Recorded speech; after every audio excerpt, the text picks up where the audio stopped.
नमस्कार, मैं अमित और आप देख रहे हैं आंखें न्यूज 24। शिक्षकों के ट्रांसफर पोस्टिंग पॉलिसी पर शिक्षा मंत्री सुनील कुमार ने बड़ा बयान दिया है और कहा है कि 2-3 दिनों में इस संबंध में रिपोर्ट मिल जाएगी। इसके बाद हम लोग इस पर कार्रवाई भी शुरू कर देंगे। जो बीमार है, महिला शिक्षक, अधर रोग से पीड़ित शिक्षक अपने परिवार में अकेली है, उसका विशेष तौर पर ध्यान दिया जाएगा। ट्रांसफर पोस्टिंग पॉलिसी में बहुत जल्द इस पर सरकार अमल भी शुरू कर देगी।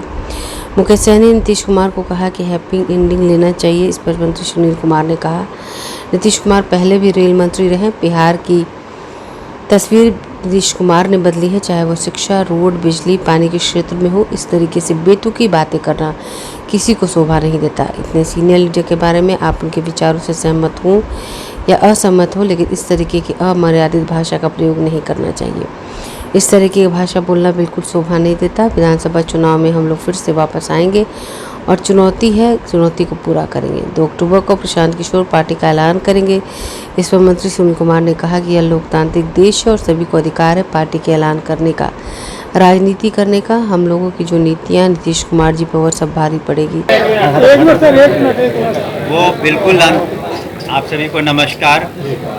न सिर्फ सक्षमता लेकिन बीपीएससी से जो पास है कमीशन से भी, तो वो बिल्कुल अंतिम चरण में है। अगले 2-3 दिन में हम लोग पूरा कर लेंगे और आप लोगों को हमने जैसा कहा था, सदन में भी कहा था कि हम लोग यथासंभव उसको उदार रखेंगे और उसमें जो महिलाएं हैं या जो बीमार हैं या साध्य रोग्य है या जो ऐसी महिलाएं जो सिंगल हैं, तो इन लोगों का विशेष ध्यान हम लोग रखेंगे और कोशिश करेंगे कि अधिकांश जो पिटिशन आए हैं उनको एड्रेस करने का। लेकिन पूर्व में भी हमने कहा है कि जब भी कोई नीति बनती है, कितनी भी उदार हो, हम लोगों ने सभी, जैसे कि फॉर एग्ज़ाम्पल जो लोग रिटायरमेंट के बहुत नज़दीक हैं उनका भी ख्याल रखना है। तो सारी बातों का देख करके, चूँकि संख्या बहुत है, लाखों में है, तो हर एक व्यक्ति की समस्या को एड्रेस करना मुश्किल होगा। लेकिन हम समझते हैं कि जो हमने शब्द उदार का इस्तेमाल किया उसमें अधिकांश लोग संतुष्ट हैं। और आपको ये भी बता दें कि पिछले कैबिनेट से भी ये पास हो चुका था। जो अनुकंपा के मामले थे, तो उसमें 6000 से ज़्यादा पोस्ट का स्वीकृति मिल गई है। उसको भी हम लोग वर्कआउट कर रहे हैं कि किस तरीके से अनुकंपा आधारित जो मामले थे उसका निष्पादन हो सके। और वैसे जो उनके कैंडिडेट हैं जो अनुकंपा की नियुक्ति के लिए क्वालिफाई करते हैं, उनका हम सही इस्तेमाल कर सकें। तो सर, ये अगली जो कैबिनेट होने वाली है, क्या उसमें इसको मंजूरी मिलने वाली है क्या? नहीं, उसकी आवश्यकता इसमें नहीं है। ये विभागीय स्तर पर हो जाएगा। पोस्ट का जब एक बार एग्जामिनेशन के थ्रू ये पोस्ट को सैंक्शन किया जाता है कैबिनेट के द्वारा, फिर नीति निर्धारण होता है कि किससे कहाँ पर किसको अपॉइंट करना है कैबिनेट के द्वारा। लेकिन जो ट्रांसफ़र इत्यादि का जो वो डिपार्टमेंटल इशू है। सर, शिक्षक संघ के नेता कह रहे हैं कि लगातार इस तरह से शिक्षा विभाग का नहीं टाल मटोल किया जा रहा है। हमने कभी पर्व के पहले हमने कहा था 30 सितंबर तक हमने कहा था कि हम लोग उसको मंजूरी दें। आज 25 तारीख है, तो 30 हमने कहा ना, बिल्कुल अंतिम 1-2 इश्यूज़ हैं। 30 सितंबर से पहले हम लोग उसको अनुमोदन दें। सर, एक सवाल और है कि 350 शिक्षक ऐसे हैं जिनके संदिग्ध होने का मामला सामने आया है, वो डीओ को लिस्ट बना के भेजा गया है। कुछ लोग सक्षमता परीक्षा जो दोबारा उसमें शामिल नहीं, उनको लगा कि उनकी डिग्री पकड़ी जाएगी। सर, ऐसे 350 शिक्षक हैं, क्या इनके खिलाफ कोई कार्रवाई करेंगे आप?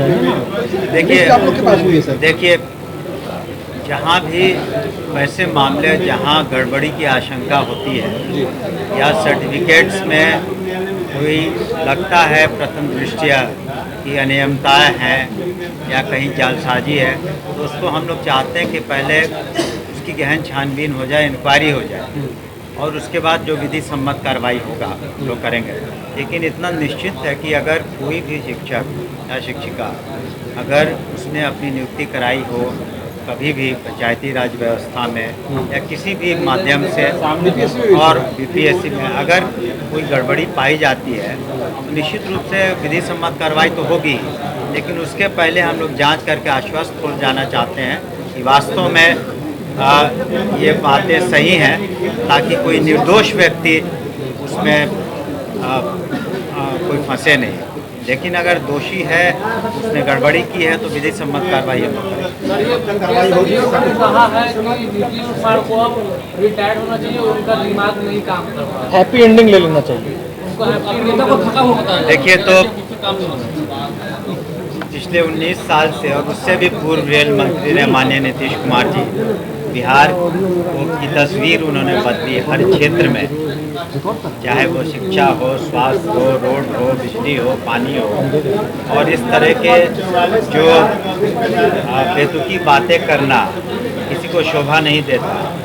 और इतने सीनियर लीडर के बारे में आप से विचारों से सहमत हो असहमत हो, लेकिन एक मर्यादित भाषा का प्रयोग करना चाहिए। और माननीय नीतीश कुमार जी पूरे बिहार के, सिर्फ जनता दल यूनाइटेड के नहीं, पूरे बिहार को उन्होंने बहुत ही बेहतरीन और अव्वल दर्जे का नेतृत्व प्रदान किया पिछले 19 सालों में, जिसमें बिहार ने विकास किया है और बहुत सारे सुधार हुए हैं। इस तरह का बयानबाजी जो उन्हें शोभा नहीं देता और इस तरह की भाषा भी उन्हें शोभा नहीं देती। सर, आपको क्या लगता है, देश की तो बिहार में यात्रा कर रहे हैं, अगले साल चुनाव होना है, क्या इसका फर्क पड़ेगा आप लोग गठबंधन बनाए? देखिए, प्रजातंत्र में हर पार्टी को, हर व्यक्ति को अधिकार है, स्वतंत्रता है, वो अपनी बातों को जनता के सामने रखे। लेकिन हम समझते हैं कि जो माननीय मुख्यमंत्री जी के नेतृत्व में एनडीए की सरकार है, वो पुनः वापसी होगी और पूरे बहुमत के साथ वापसी होगी। और जनता के बीच में जाकर हम अपनी बातों को रख रहे हैं, भविष्य में भी रखेंगे। और जितना काम माननीय मुख्यमंत्री के नेतृत्व में, जैसा हमने कहा, उन्होंने किया है हर क्षेत्र में, शिक्षा के क्षेत्र में, स्वास्थ्य के क्षेत्र में, महिलाओं के सशक्तिकरण में, जो शराबबंदी उन्होंने की, इससे समाज के हर वर्ग को फ़ायदा हुआ है और सभी समाज के वर्गों को साथ में लेकर माननीय मुख्यमंत्री चले हैं।